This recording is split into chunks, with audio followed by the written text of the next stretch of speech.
سورہ فاتحہ۔ ویسے تو اللہ پاک کے بہت سے نام ہیں، جیسے کہ رحمان، القدوس، الملک، الرحیم۔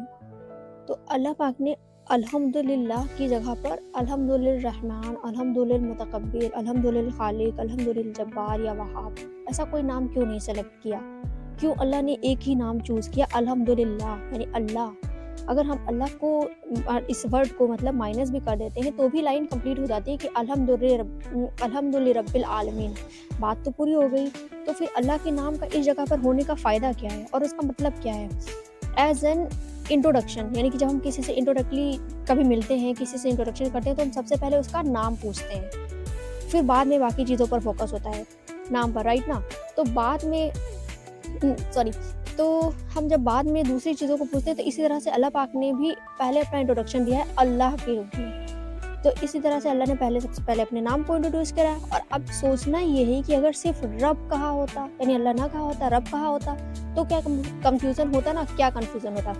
جیسے کہ فرعون اور موسیٰ علیہ السلام کے قصے میں جب جادوگروں نے کہا تھا کہ آمنا برب العالمین، مطلب کہ ہم عالمین کے رب پر ایمان لے آئے، تو اس ٹائم پہ فرعون اپنے آپ کو خدا سمجھتا تھا، تو اس نے سوچا کہ ہم اس پر مطلب کہ فرعون پر ایمان لے آئے ہیں وہ جادوگر، تو اس کو بھی کلیریفائی کرنا پڑا تھا ان جادوگروں نے۔ وہاں پر پھر کہا تھا کہ ہم موسیٰ اور ہارون کے رب پر ایمان لے آئے۔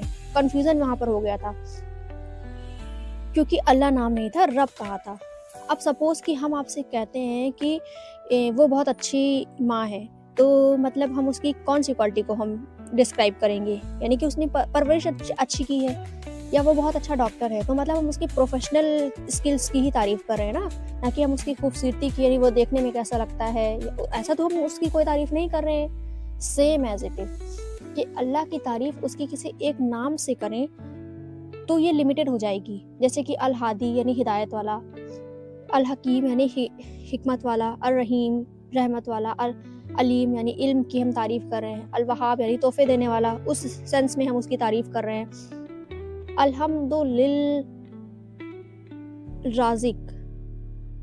یا وہاب یا ایسا کچھ بھی ہم ورڈ لکھ دیں گے تو ہم اس کی ایک اسپیسیفک تعریف، مطلب اسپیسیفک صفات کو ہم کلیریفائی کر رہے ہیں۔